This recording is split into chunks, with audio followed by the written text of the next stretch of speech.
ተስፋ የሚያስቆርጡ ናቸው። ዘይት ቸርቻሪዎች፣ ሶፍት ቸርቻሪዎች በደናግላን የሚነግዱትን ወሮ በሎች ያቸው ተስፋ የሚያስቆርጡ ናቸው። እግዚአብሔር አይመለከትም እንዴ? ፍርድ ቢኖር ለምን ዝም ይላቸዋል? እንዲህ ስሙን እያስጎደፉ ቃሉና ትምህርቱ ስሙ እየተሰደበ እንዴት ዝም ይላቸዋል እስክንል ድረስ ሰማይ ዝም፣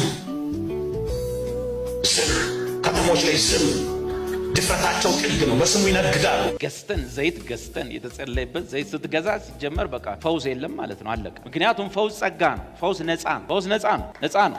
ማናቸውም መንፈስ ቅዱስ የሚሰራቸው ነገሮች ሁሉ በክፍያ ሳይሆኑ በነፃ ናቸው። ዘይትን ጨምሮ የተለያዩ ቁሳቁሶችን የመንፈሳዊ ቅባትና የተአምራት መሳሪያዎች እንደሆኑ ማስተማር እና መለማመድ የሌለ ነው። በወንጌል ውስጥ የኢየሱስ ክርስቶስ ስም ይፈውሳል። ሳሙና አይፈውስም፣ ዘይት አይፈውስም፣ ሃይላንድ ውሃ አይፈውስም፣ ስሙ ይፈውሳል። ዘይት በሌለበት የኢየሱስ ስም ይፈውሳል። እስቲ ይሄ አሜን በሉ ከገባችሁ። የማንም ነቢይ እንትፍ ምራቅ በሌለበት ቡራኬ በሌለበት የኢየሱስ ክርስቶስ ስም በጓዳሽ ይፈውስሻል። አንድ ጊዜ የተጸለየበት ዘይት እንዲቁጭ ብሏል። መጽሐፍ ቅዱስ ያው ለታመመ ዘይት ቀብተን እንድንጸልይ ያዘናል። ግን እዛ ዕቃ ውስጥ ፈውስ ከርኖበት ቁጭ ብሏል ብላችሁ እንዳታሙ። ዕቃ ውስጥ ፈውስ ተከርኖበት ልክ እንዲህ ሳረግ ፈውስ ከውስጥ ሊወጣ ይብላ አይደል? መጽሐፉ ዘይት ቀብተው ይጸልዩለት ካለ በኋላ ዘይቱም ይፈውሰዋል ይላል አይልም?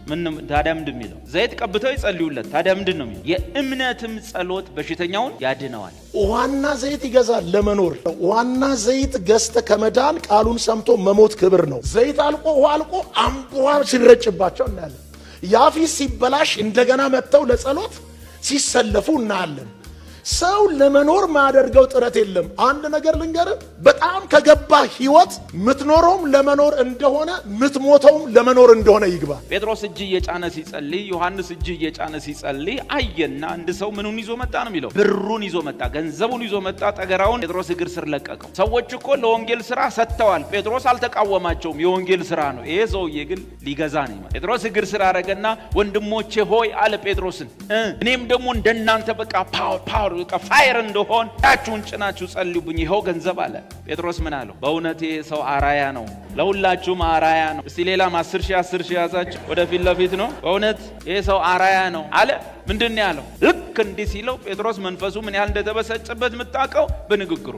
ውሃ በመጠን እየተለካ የሚሸጥ የጸሎት ውሃ፣ የጸሎት ዘይት፣ የጸሎት ራፊ ጨርቅ፣ የጸሎት ወንበር፣ የጸሎት ስክሪፕቶ እንዴ! ያ አልሞትንም እንዴ ጎበዝ? ኢየሱስ አለ እንዴ? ያለ ይመስላችኋል? ይሄ በማባበል የሚሰራው የዊችክራፍት ስፒሪት ነው እንጂ በዚህኛው ስክሪፕቶ ከተጠቀምሽ ቪዛ ይመጣልሻል የሚል፣ በዚህኛው ፎጣ ከተጠቀምክ፣ በዚህኛው ጨርቅ ከተጠቀምክ፣ በዚህኛው ውሃ ከተጠቀምክ፣ በዚህኛው ዘይት ከተጠቀምክ፣ ተጠንቀቁ።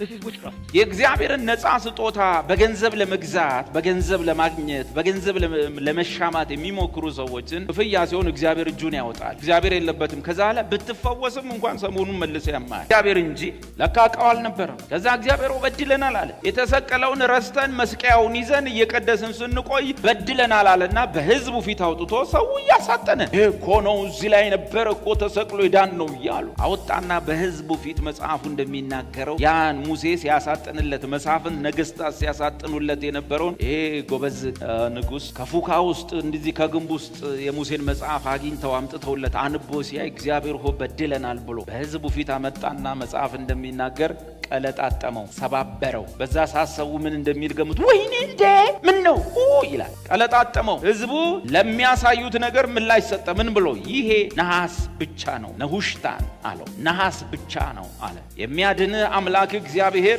ያህዌ ኤሎሂም ነው እንጂ ይሄ ዕቃው አይደለም አለ። ነሁሽታን ነው። እግዚአብሔር ሆይ ከነገሮች ላይ ከቁሳቁሶች ላይ አይናችንን አንስተ ፐርሰን የሆነው ማንነት የሆነው ኢየሱስ ላይ አይናችንን አጣብቀው። አንድ ጊዜ የተጸለየበት ዘይት እንዲቁጭ ብሏል። መጽሐፍ ቅዱስ ያው ለታመመ ዘይት ቀብተን እንድንጸልይ ያዘናል። ግን እዛ ዕቃ ውስጥ ፈውስ ከርኖበት ቁጭ ብሏል ብላችሁ እንዳታሙ። ዕቃ ውስጥ ፈውስ ተከርኖበት ልክ እንዲህ ሳረግ ፈውስ ከውስጥ ሊወጣ ይብላ አይደል? መጽሐፉ ዘይት ቀብተው ይጸልዩለት ካለ በኋላ ዘይቱም ይፈውሰዋል ይላል አይልም? ታዲያ ምንድን ነው የሚለው? ዘይት ቀብተው ይጸልዩለት። ታዲያ ምንድን ነው የሚለው? የእምነትም ጸሎት በሽተኛውን ያድነዋል። የምን ጸሎት? የእምነት ጸሎት። ስለዚህ ዘይት ስትጠቀም እምነትን ቼክ እያረክ ነው መጠቀም። ከዛ በኋላ እንደዚህ ቁጭ ብሏል፣ እንዲህ ፑልፊት ነገር ላይ እንደዚህ አይነት ነገር ላይ ቁጭ ብሏል። ከዛ በኋላ ኳየሮቹ እንዲህ ሲያልፉ በረጅም ቀሚሷ ልጅቷን ስትነካው ወደቀ።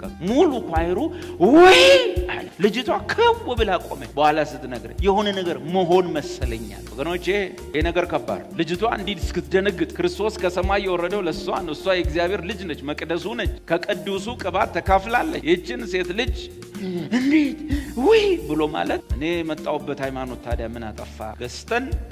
ገስተን ዘይት ገስተን የተጸለየበት ዘይት ስትገዛ ሲጀመር በቃ ፈውስ የለም ማለት ነው፣ አለቀ። ምክንያቱም ፈውስ ጸጋ ነው፣ ፈውስ ነፃ ነው።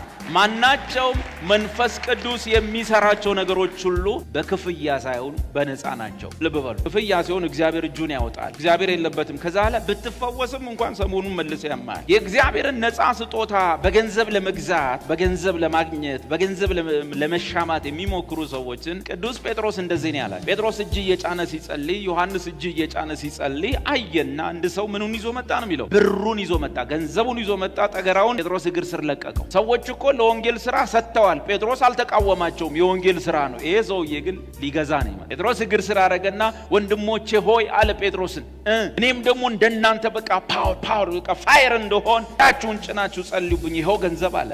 ጴጥሮስ ምን አለው? በእውነት ይሄ ሰው አራያ ነው፣ ለሁላችሁም አራያ ነው። እስቲ ሌላም 10,000 ያዛችሁ ወደፊት ለፊት ነው። በእውነት ይሄ ሰው አራያ ነው አለ።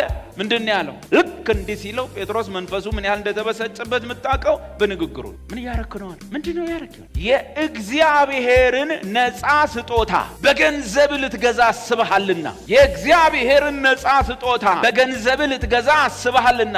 እጅ መጫን በሉ፣ በነፃ ነው። ፈውስ በነፃ ነው። መዳን በነፃ ነው። የኃጢአት ስርየት በሉ በነፃ ነው በሉ። አዲስ ኪዳን ሁሉ ነገር በነፃ ነው። ኢየሱስ ከፍሏልና የእግዚአብሔርን ነፃ ስጦታ በገንዘብ ልትገዛ አስበሃልና ገንዘብ ካንተ ጋር ይጥፋ፣ ገንዘብ ካንተ ጋር ይጥፋ። ይሄን ወንጌል ስሰብክ ይሄን ወንጌል ሳስተምር ማትቀበል ከሆነ ቸርች መተህ እኔ ሙሉ ህንጻውን ሰራለሁ ብትለኝ እርግማን አይደለም? እርግማን እኮ። ምናልባት አሁን የሚሰሙ ሰዎች በሩቅ ያሉ ምስክር መሆን ይችላሉ፣ ይደውላሉ እና እንደዚህ ነው አገልግሎታችሁን መደገፍ ፈልገን ቤትም እየሰራችሁ እንደሆነ አውቀን ምናምን። መጀመሪያ ትምህርቱን ሰምተዋል? አይ አንድ ቀን ነው የሰማሁት። አንቀበል። ደጋግመው ይስሙ፣ አንድ 10 ቪዲዮ ከዛ በኋላ መልሰው ይደውሉ። እንዴ ማለት መርዳት አልችልም? አይችሉም። ያው ምናልባት አሁን ኦንላይን ላይ ሊሰሙ ይችላሉ። እነዛ ሰዎች ምስክሮች ናቸው። አንድ ሰው አይደለም፣ 20 ሰው አይደለም፣ 50 ሰው አይደለም፣ ብዙ ሰው። እንዴ እኛ የያዝነው ይበልጣል ከነሱ ሚሊዮን ብር። እኔ ማስተምረው ይበልጣል ከነሱ ሚሊዮን ብር። ለገበያ የሚቀርብ ትምህርት አልያዝንም፣ ለገንዘብ የሚቀርብ ትምህርት አልያዝንም። አስተምራለሁ፣ ከደገፍ ዋጋን ከእግዚአብሔር ነው የምታገኝ። አናባብልም። ጸልይልሃለሁ፣ 10,000 ያዛችሁ መጀመሪያ ጸልይላችኋለሁ፣ 20,000 ላይ ያዛችሁ ጠበቅ አድርጌ ጸልያለሁ ምናምን የለም። ሌብነት፣ ዝርፊያ የወንጌል ሽያጭ ነው፣ ኃጢአት ነው፣ ያስቀስፋል። በጸጋ ወንጌል ውስጥ እንግዲህ በጸጋ ቸርች ውስጥ ሆኜ ያስቀስፋል ብያለሁ፣ ግን መጽሐፍ ውስጥ አለ ያስቀስፋል። ገንዘብ ካንተ ጋር ምን ይሁን? ይጥፋ።